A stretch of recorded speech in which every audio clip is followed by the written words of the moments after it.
Good morning. Sorry. Welcome to this Unitarian Universalist Church, which includes our congregations here in Birmingham, in Tuscaloosa, and online. Whoever you are, whomever you love, wherever you are today, and wherever you are on your spiritual journey, you are welcome here. To all who are here this morning, welcome home. We appreciate your attention to our announcements this morning. Announcements can be found in your order of service or on the slides for those of you at home. If you require any accommodations this morning, we have ushers in the back, and they are happy to assist you. Gil's waving his hand. He's ready to help. Please fill out your connection card and notice all the opportunities at the bottom. If you're wondering what to do with your connection card, you just put it in the plate when it comes around during our offertory. Our intern, Matthew, will be starting a discussion group next week on the UUA Common Read. It's called Mistakes and Miracles, Congregations on the Road to Multiculturalism. The meetings will be after church. Books are available. They're $22, and you can order them through the office. And folks online, if you're interested in purchasing one, you can just email the office, and we will hook you up. Today after service, there will be a discussion on near-death experiences, and we'll hear a little bit more about that in a minute. Reverend Julie is also continuing a class for all new members and just people who are interested in learning a little bit more about UU. You can note your interest on the connection card if you haven't already joined that group. This week is also our Long Living Liberals Luncheon, where we celebrate our members who are over the age of 80. So if you are over the age of 80, please plan to join Reverend Julie for lunch on Wednesday at noon. We also need some helpers to help serve lunch, so if you are available, you can note that on your connection card or just contact the office. We also have a couple of special announcements, and I'll start with inviting up Destiny Askew, and she's from Stair, Birmingham.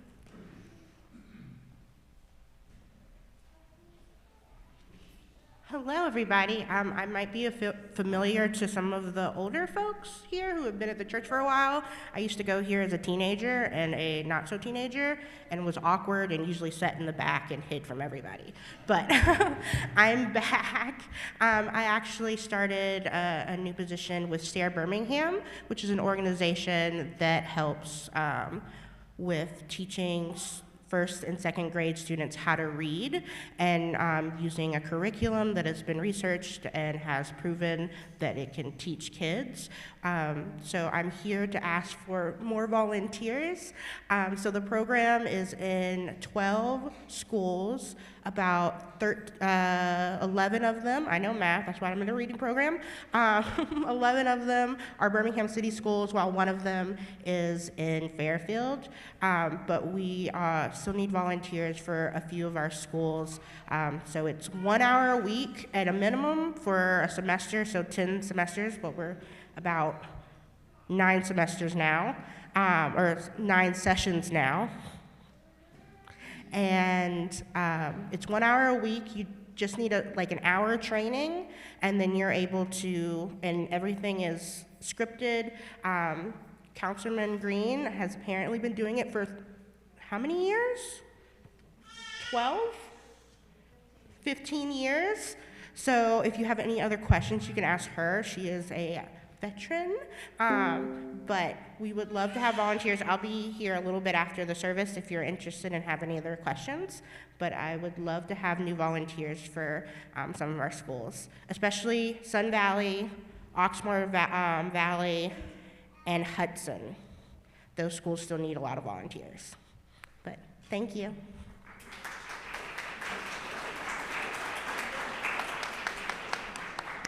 And now I'll invite up Anna to talk about our NDE group really quick.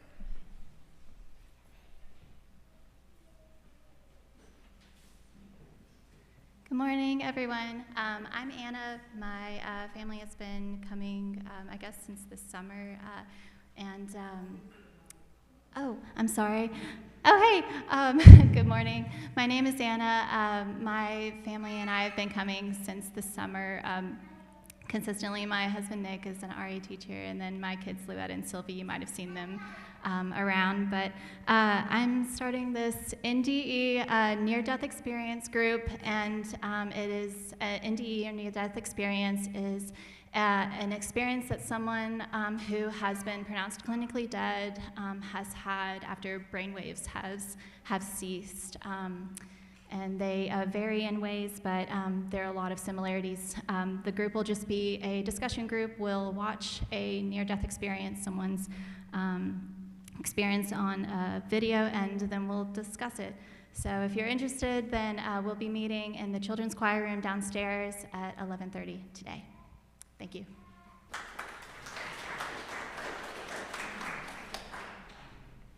And lastly, I'll invite up Eddie for an announcement.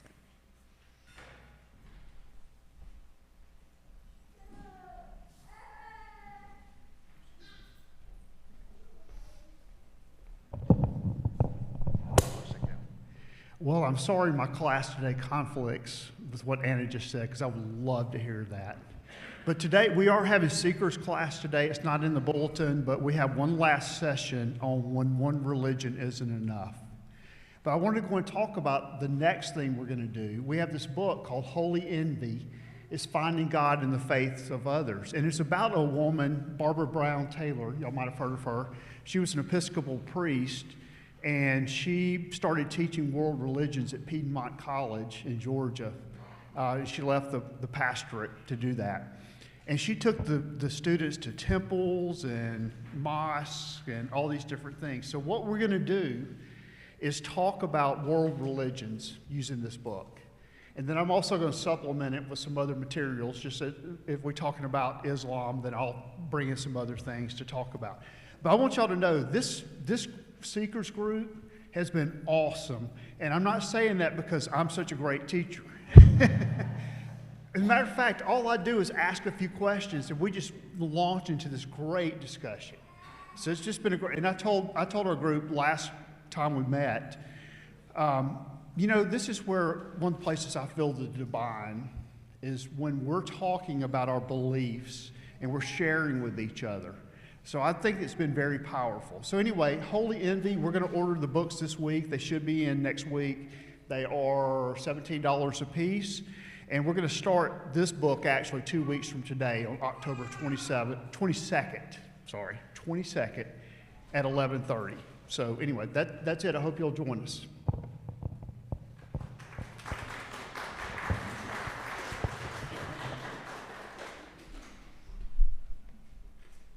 I forgot that we have one more announcement. This coming Tuesday, I think that's August the 10th or October the 10th, there is a vigil happening at Lynn Park, and that is for our World Day Against the Death Penalty. So if you're available that day, I believe it starts at 1 p.m. And if you can attend, they're asking people to bring men's shoes. So if you have men's shoes, they're yours to keep. They're not a donation, but they will be part of a visualization. So if you're available, that's happening. And now our prelude is going to be performed by Marianne Plant. You're welcome to come up, Marianne.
Thank you so much, Marianne.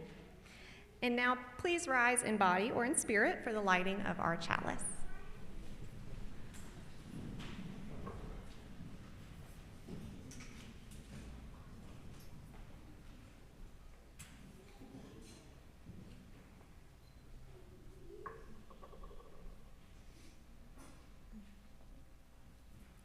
We are people of all ages who enter this space bringing our joys and concerns. We come together in hope. We greet each other warmly with our voices and our smiles. We come together in peace. We light our chalice to symbolize our interdependence and our unity. We come together in harmony. We share our growth and our aspirations. We come together in wonder. We share our losses and our disappointments, so we come together in sorrow. We share our concerns and our compassion. We come together in love. We come to this place bringing our doubts and our faith. We come here as seekers. We sing and listen and sometimes pray. We speak and read and dream. We think and ponder and reflect. We cry and laugh, and we center ourselves. We mourn and celebrate and meditate. We strive for justice and for mercy. Today, we have come together in worship. Now, in the spirit of inclusivity and welcome, please take just a few minutes to greet the folks around you. And folks online, please introduce yourself in our chat.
please be seated.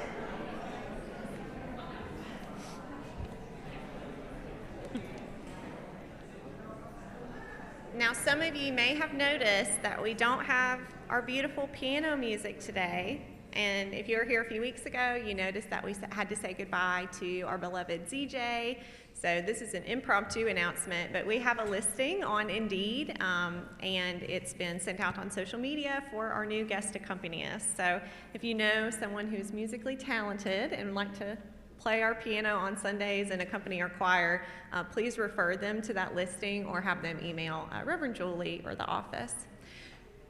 But for that reason, we will not be singing the opening hymn today because Gil and I, got together and realized you don't want to hear us sing a cappella. So we're gonna nix it, but we'll have it back soon, I'm sure. But now I'm gonna go ahead and invite Terry Wright up for a brief justice moment.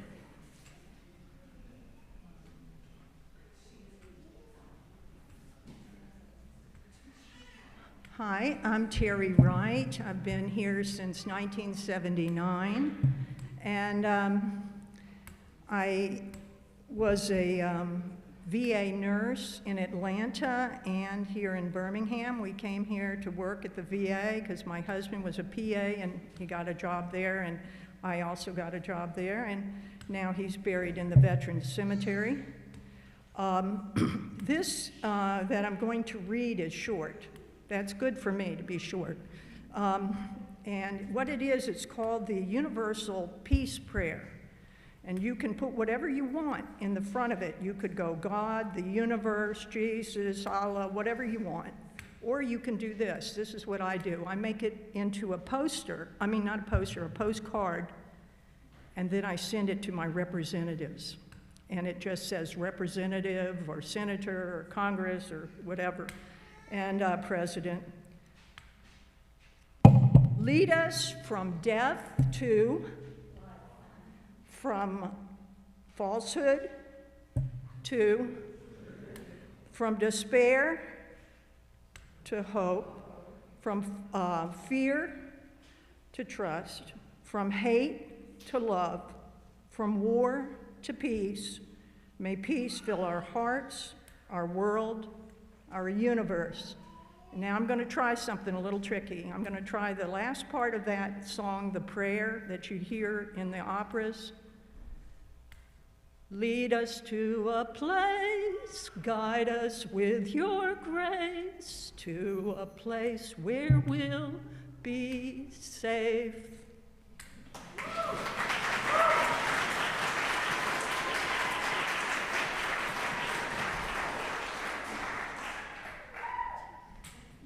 I should have let Terry sing the hymn a cappella. Now is that time in our community where we share what we carry with us, joy or sorrow.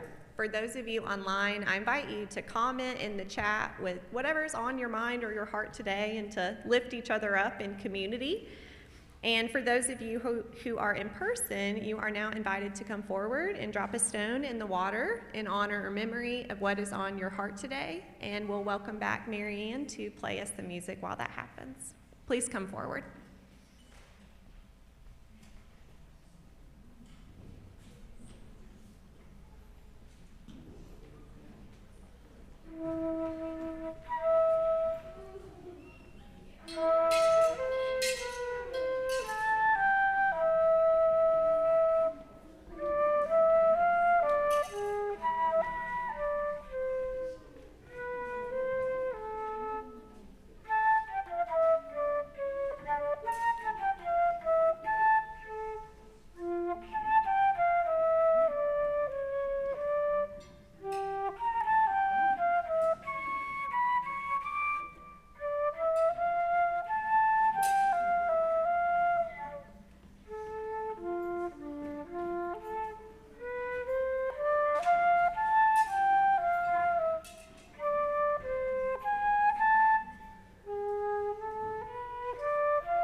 Thank you again, Marianne.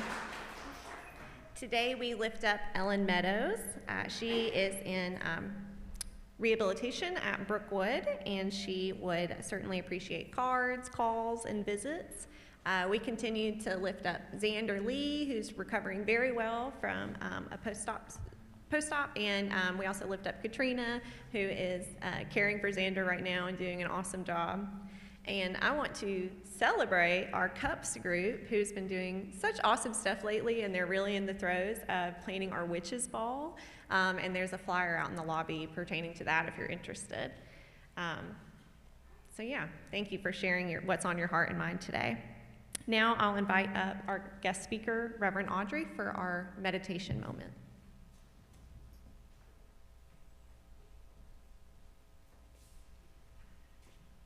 Let us just take a deep breath and clear away any of the distortion, anything that's less than harmony.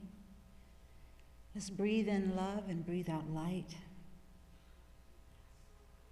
I want to share from Michelle Alexander, The New Jim Crow. Martin Luther King called for us to become love-struck. To become love-struck with each other and the world around us. To be love-struck is to care, to have deep compassion, and to be concerned for each other and every individual, including the poor and the vulnerable, those who are in prison, those who are in war, those who are hungry, those who are waiting for someone to express how much they care. Without love, nothing can be accomplished. With love, all things are possible.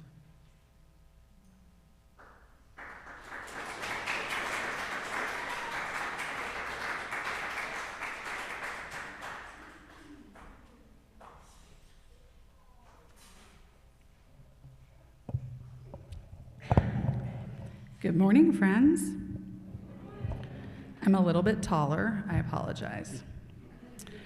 So I would love to invite the young and young at heart to come forward for a story to share today. Even the not so young, you're welcome to come forward too. The more the merrier. It is a time for all ages.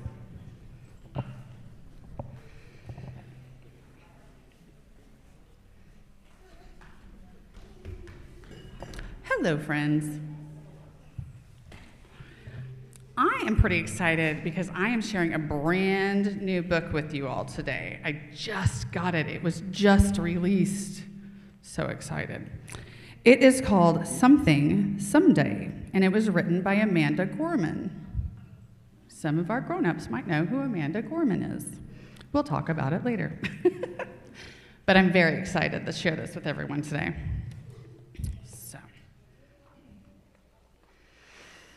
All right. You are told that this is not a problem, but you're sure there's something wrong. You are told that this cannot be fixed, but you know that you can help. You are told that that it is too big for you, but you've seen the tiniest things make a huge difference. You are told that this won't work, but how will you know if you don't try? You are told to sit and wait. But you know that people have already waited too long. You are told that what's going on is very, very sad. But you're not just sad. You're scared and confused. You're angry. And maybe, just maybe, a little hopeful. You're told not to hope, but you keep hoping anyway.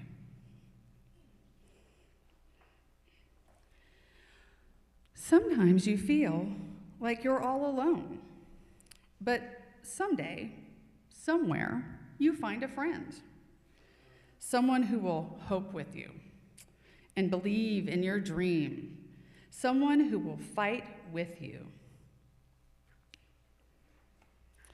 You make a promise to each other. You say, there is a problem, but it's our problem, together. So together we can fix it.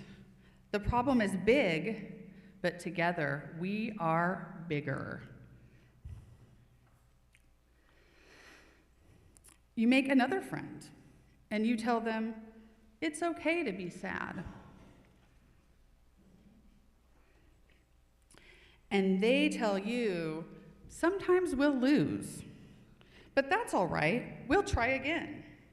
And as you do, and so you do, together working, together beginning, over and over and over,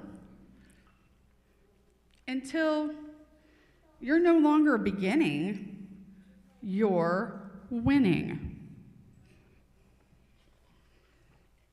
Suddenly, there's something that you're sure is right, something you know you helped fix, something small that changed, something big, something that worked, something that makes you feel hopeful, happy, and loved.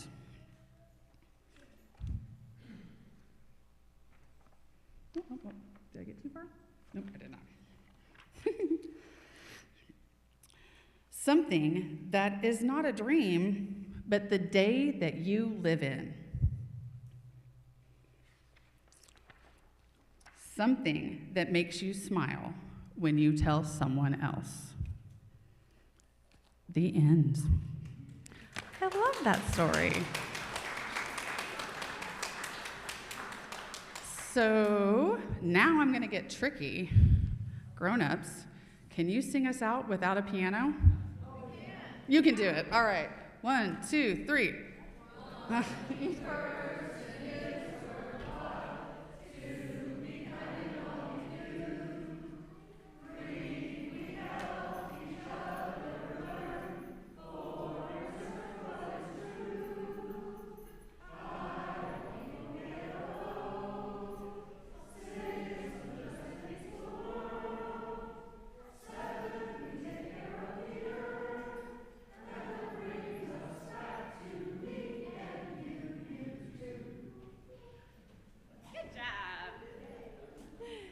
Now I'll invite Kylie up to do our offertory, and then we're going to enjoy some special music by a guest musician today, Miss Karen Watson, and she'll be singing while our plate comes around. Good morning. I am Kylie Kerr, and although I am not a member of the board, I am fortunate enough to be one of your beacons helping support the church as well. Our church is supported by those who call our church home, and by those who support the efforts of our church to change our world for the better. If this is your first time here with us, please just pass the plate when it comes around. We are just glad that you are here. We share our cash plate every Sunday with organizations whose work reflects UU values to care for marginalized persons, advocate for real and systemic change, defend our environment, and promote justice and equity for all. Today's Share the Plate is for the Unitarian Universalist Office at the United Nations. UU at UN advocates for issues important to UUs, such as equal rights for LGBTQ+ people, peacemaking efforts, anti-racism, work opportunities for women and children, and mitigation of climate change. You can find out more about them on their website, which is found in the order of service.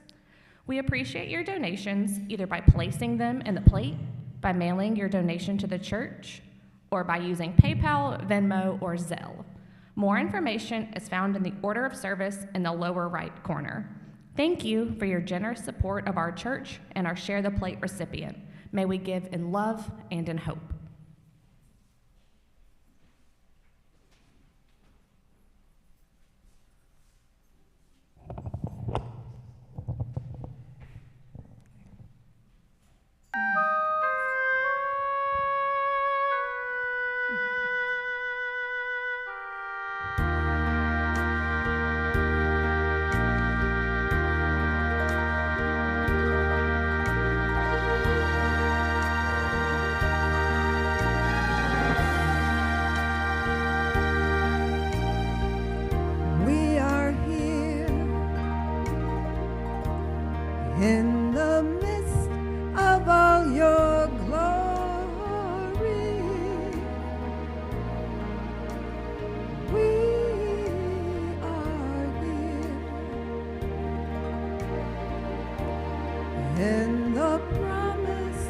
of your life.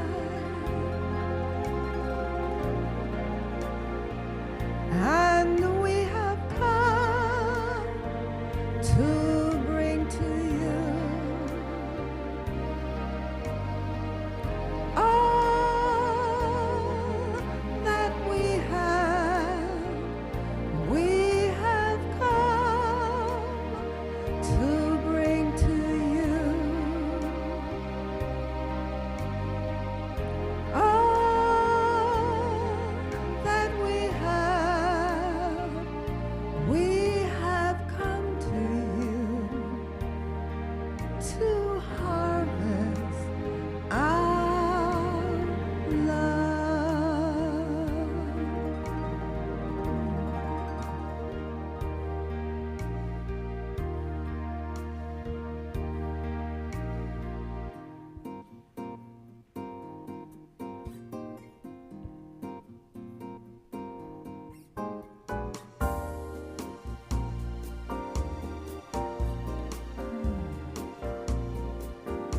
We are harvesting our love for you in everything we say and do.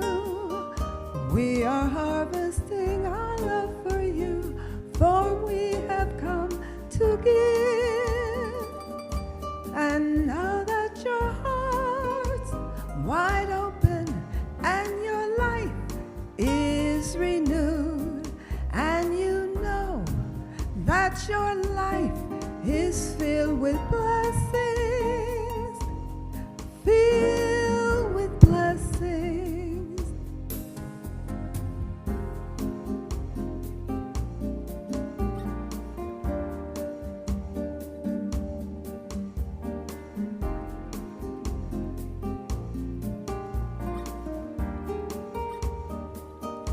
We have come to bring the honor of everything we've worked for. We have come to bring the honor and glory of its praise. And we honor you with all we say and do. We have come to bring our love to you. We're harvesting our love. We have come to bring our love to you. We're harvesting our love. We're harvesting our love. We're harvesting our love.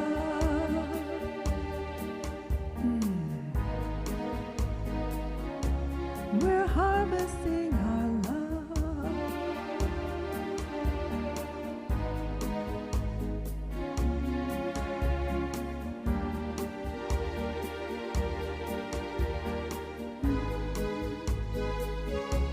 We're harvesting our love.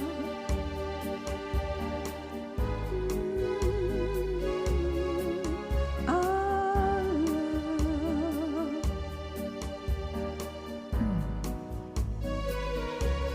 We're harvesting our love.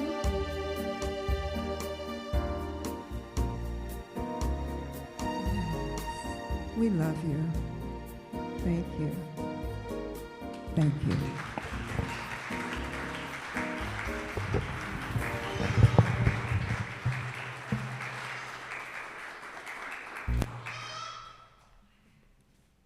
Thank you so much, Reverend Karen. And now I hope that you'll all join me in giving a warm welcome to our guest speaker today, Reverend Audrey.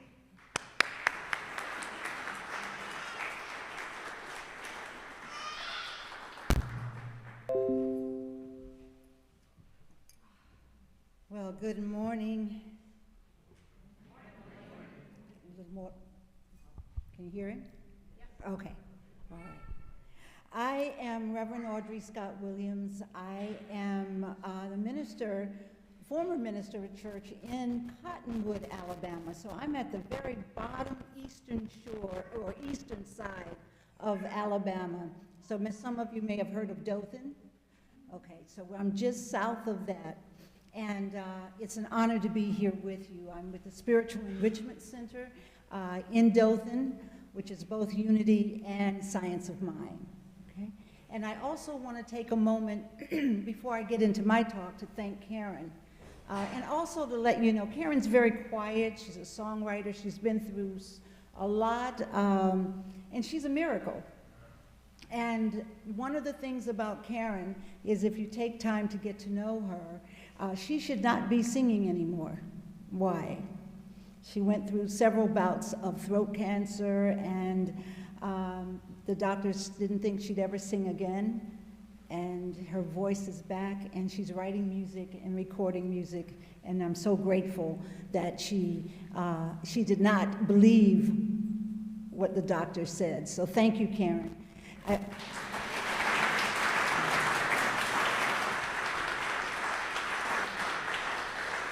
I also would like to acknowledge her. Karen performed the first marriage on the Montgomery courthouse with the LGBT community. Our friends, a couple, I think we're getting some feedback, our friends who were married, they were the first couple to get married. Karen performed that marriage, and that was quite an accomplishment that we've been working for a long time. So thank you for that as well.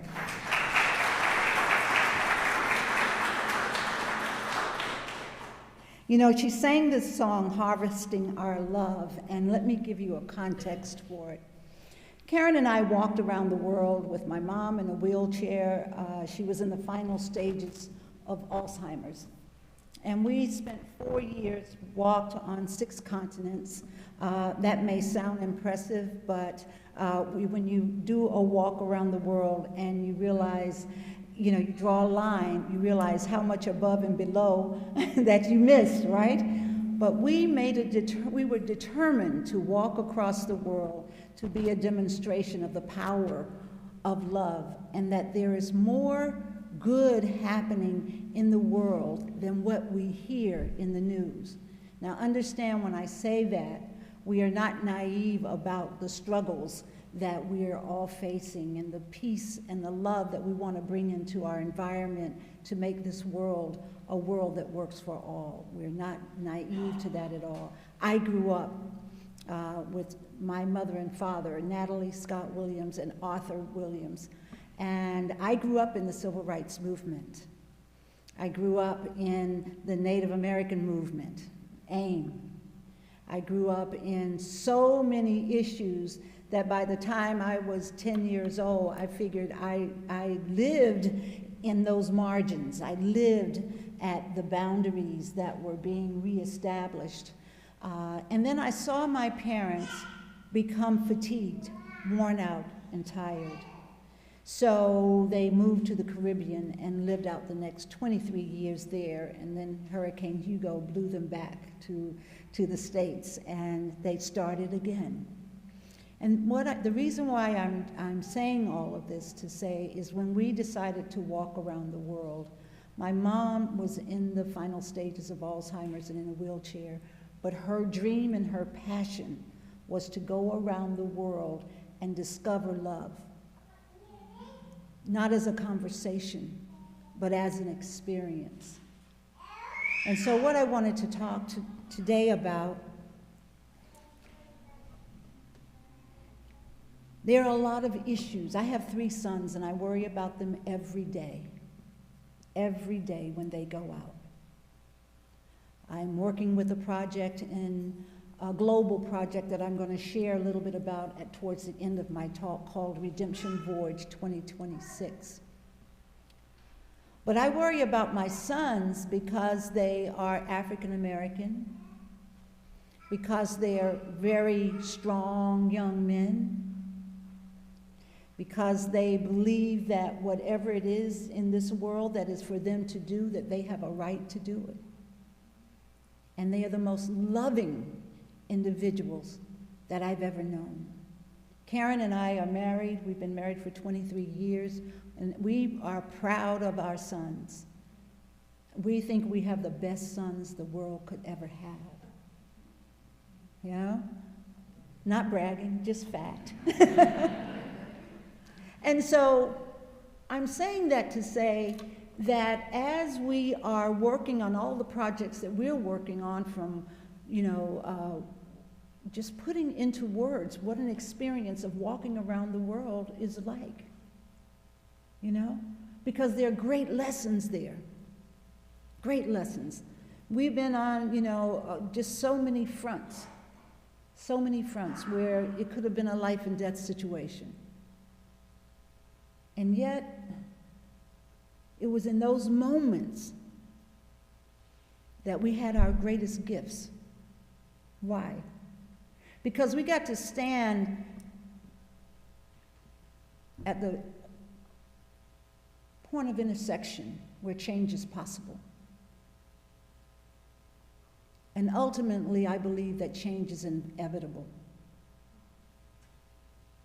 And so my mom being with us on this journey, not being able to communicate, she was a professor, she was a school teacher for 42 years, but she could not communicate verbally. But she saved our backside so many times. And why? Because when we were in moments where we were being challenged about being in a certain country and why we were there and what we were doing and what was our intention, Mom would just reach out and grab someone's hand, rub their arm while they're still trying to figure out who we are, and the next thing you know, we're escorted into someone's home. We are given everything we need to support Mama Nat. That's what everybody called her, Mama Nat. Mama Nat was like that on the night in 1964 in Fayetteville, North Carolina. I'm 8 generations family in Fayetteville, North Carolina. And it was the night when there was a march for civil rights in Fayetteville. Because even though soldiers at Fort Bragg could come to Fayetteville and get paid, they couldn't go into JCPenney's or Sears or any of the stores. They couldn't have the medical attention if they weren't on base that they needed. And so that night, the students from Fayetteville State College and my parents and members of the community organized in our backyard. And I was about 9 years old then. And I saw them as they left the house that night, maybe 200 people, students, soldiers from Fort Bragg, members of the community. And my brother, who was always attached to my dad, I used to think they were sewn in on their hands or something because they were always together. My brother was with my father. My father led the walk. Everyone left their valuables at home. My mom and I stayed home to prepare for their return. And the moment they left, this huge black cat with great glowing green eyes walked into our house and stayed with us. Now, Mom did not like cats, and so I couldn't figure out why she didn't run the cat out of the house. But that cat stayed until they returned. But en route, as they marched up Person Street towards the market house, where there were statements that slaves were never sold there, but we know because we have family members that we had traced our history, we knew that they were sold away, our family was split. As they were walking towards the market house, which is right downtown Fayetteville, North Carolina, the police started throwing tear gas, bricks, snakes, the hoses. And many were injured and they were locked in jail. My uncle was a mortician. He had some money, so he put up the bail. So all night we had a bus going from the jailhouse to our house. We had a cookout going all night. And I played a very important role. I just want you to know I had a very important function that I performed that night.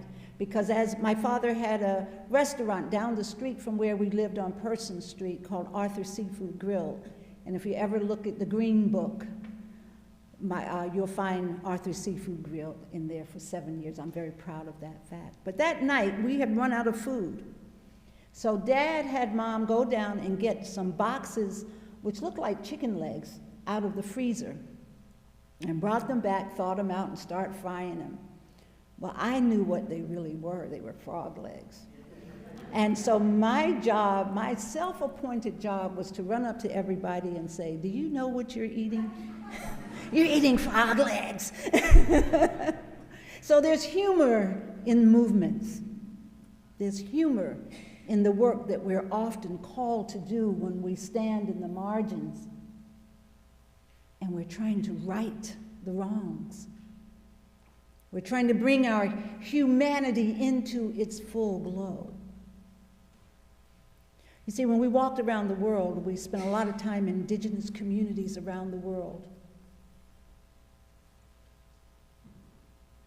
We got to see what they were confronting, what they were losing, whether it was in the rainforest, in the deserts, wherever they were.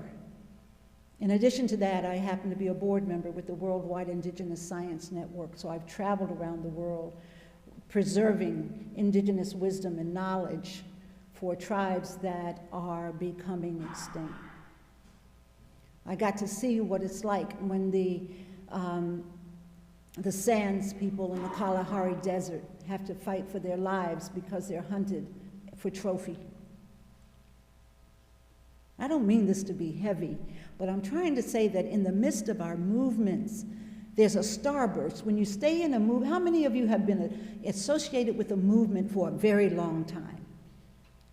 Several movements, or in and out of movements, or in your reading and in your work and in what your heart calls for you. It becomes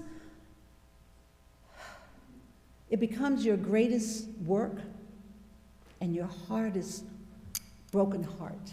I would say the brokenheartedness. But let me get back to my sons. Why am I concerned about them?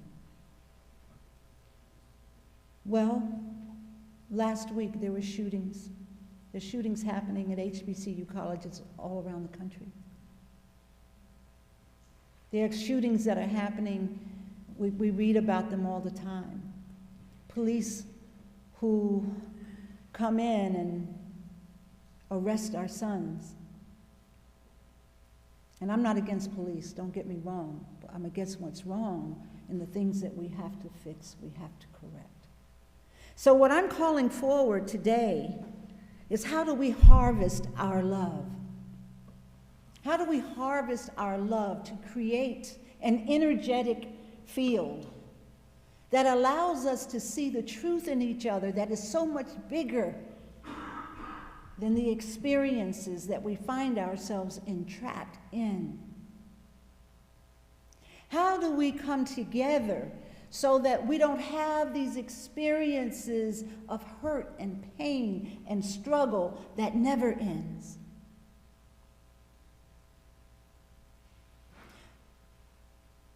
In my life, my heart breaks over and over again when I feel helpless and hopeless because somebody's not listening.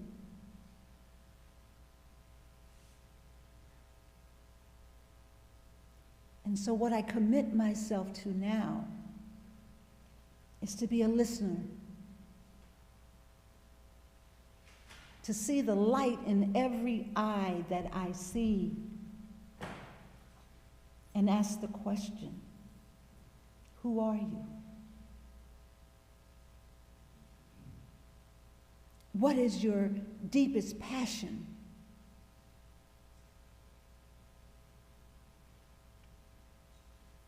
Where do you see yourself going? And who are you taking with you?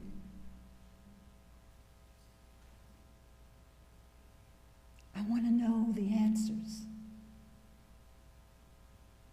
Because I don't want to see my sons in a jail, not because they did something deserving to be in jail, but because they just happened to be the wrong color. I don't want to see our girls being vulnerable to human trafficking, to pain and suffering. I don't want to see our children not having a fertile ground upon which they can grow and thrive and be. Expressing the gifts that they bring, the opportunities that we all have to be the creators of something magnificent. And so Karen and I, when we got back from walking around the world, Mom passed shortly after, we thought it was time for us to hang up our shoes. But another walk was called, and another walk was called. And we realized that the most powerful thing, perhaps in our lives, that we've done is walk. Is walk. Because when you walk into a space that you would never go to, it wouldn't be the ticket that you'd be given to fly into your greatest resort, right? But to walk into a community and be loved and embraced and cared for. And it doesn't matter if they're in the Middle East, it doesn't matter if they're in the rainforest down in the Amazon, it doesn't matter if we're out on the Kalahari Desert, it doesn't matter, because in those moments when we walk into a space, we started to realize that the deeper we got on our journey, the more we realized difference started to disappear.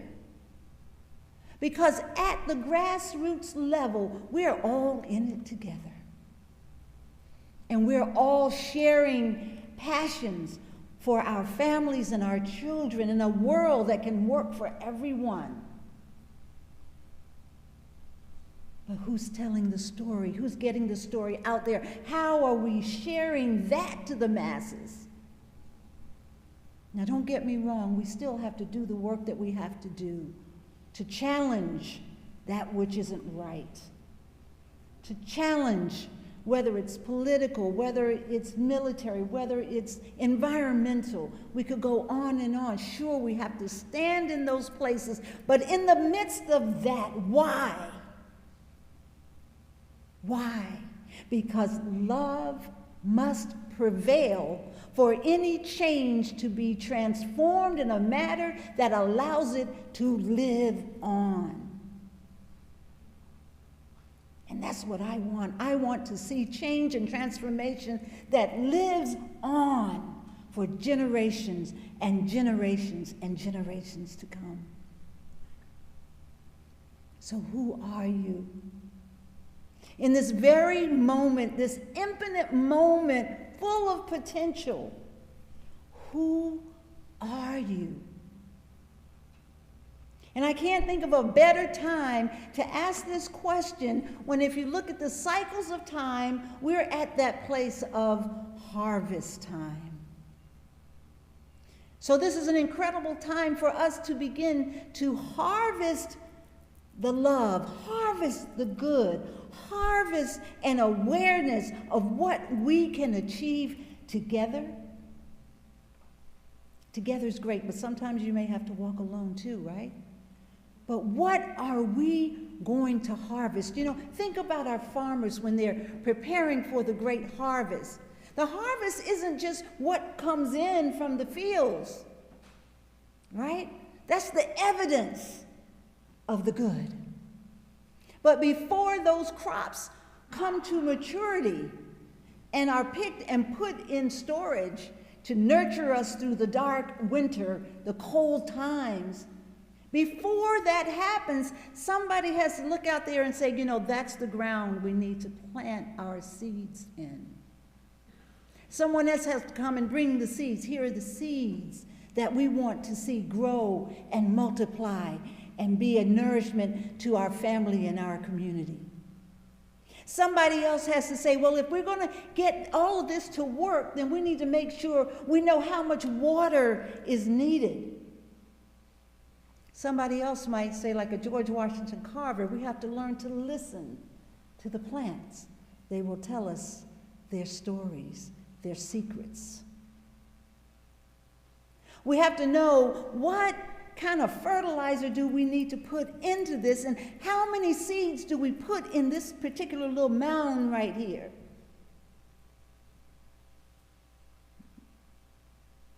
When we're harvesting, the harvest begins in what we're willing to put into the soil to reveal and to yield that which is going to nurture us. And when we do that well, harvest time comes, this time comes around, we're able to bring our crops together, right? And bring them to a place where they can be stored for what purpose? To get us through the winter.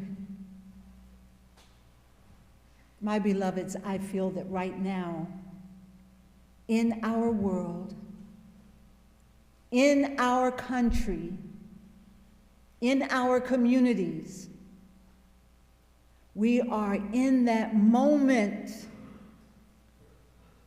when we must remember what we are planting, remember the seeds, because this is the time for the harvest. We need the harvest to get us through the dark times, to remind us and nurture us that if there's going to be a change that changes the world, that change is here. I want everybody to do this. The change is right here. And I want you to say with me, I am good enough. I am powerful enough. I am passionate enough. I am loving enough. And I know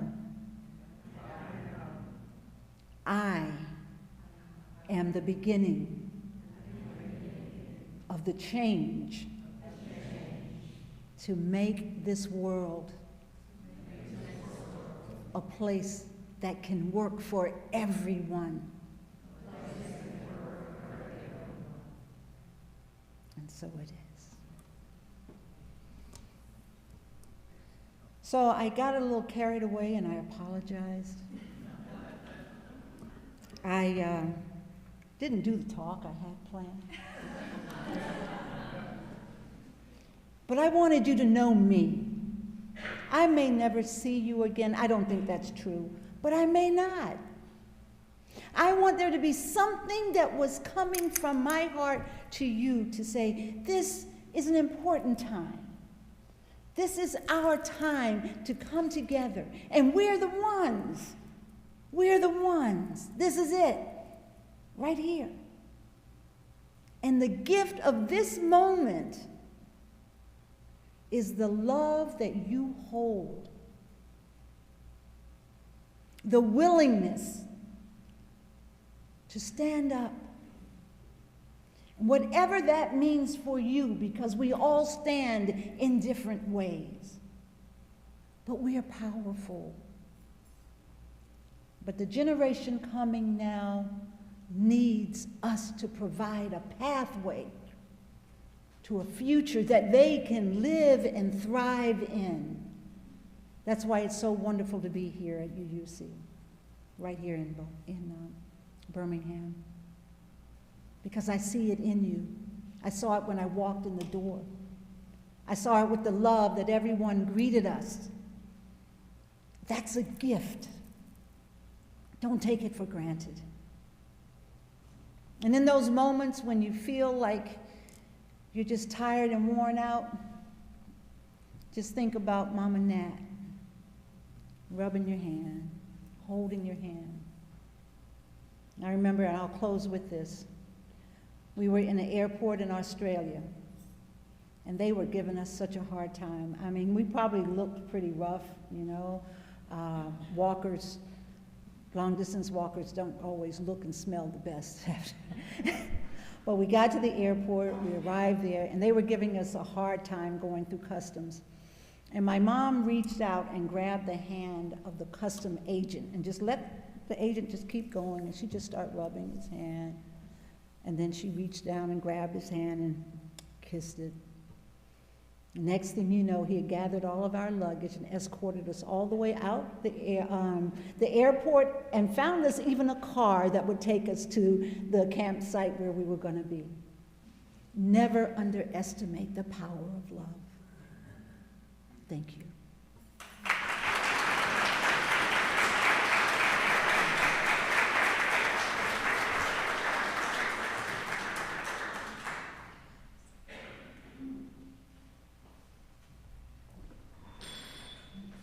Thank you so much, Reverend Audrey. And now we'll invite Reverend Karen back up for our closing number.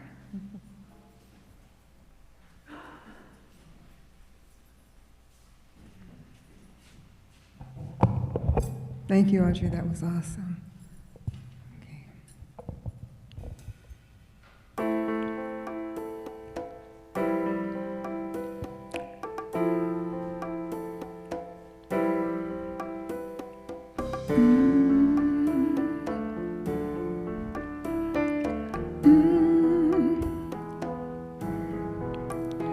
There's a vision that I hold it deep, deep in my heart. There's a place that I go, we're never ever far apart. We're building a better world that works for all.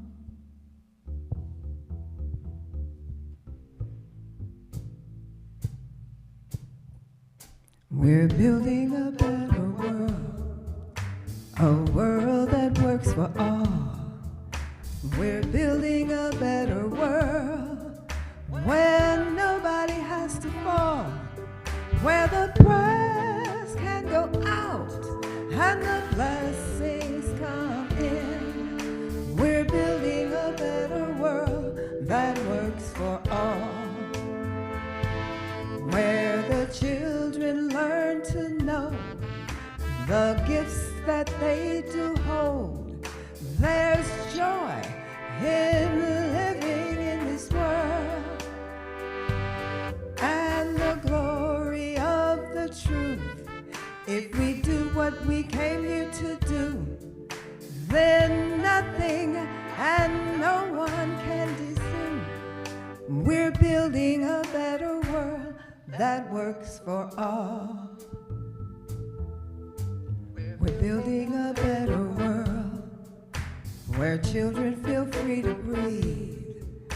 We're building a better world where there's food enough to eat.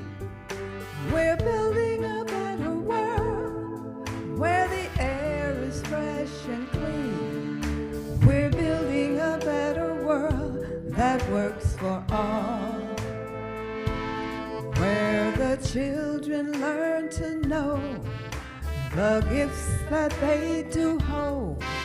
There's joy in living in this world, and the glory of the truth. If we do what we came here to do, then nothing and no one can dispute. We're building a better world that works for all. We're building a better world, a world that works for all. We're building a better world where nobody has to fall, where the prayers can go out and the blessings come in. We're building a better world that works for all, where the prayers can go out and the blessings come in. We're building a better world that works for all, where the prayers can go out and the blessings come in. We're building a better world that works for all. We're building a better world that works for all. We're building a better world that works for all.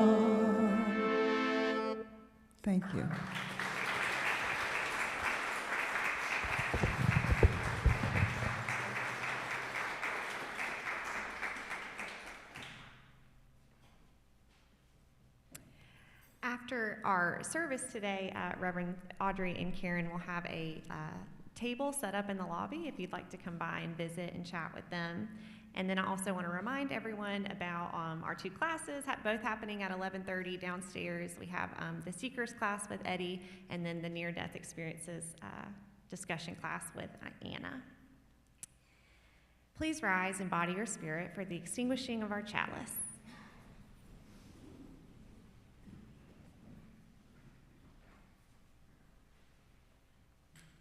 May all our hearts together be blessed, as this one has been, by open-hearted sharing, learning from one another, and making beautiful harmonies together. May we greet everyone we encounter with the same acceptance and grateful kinship until we meet again. Blessed be, and go in peace.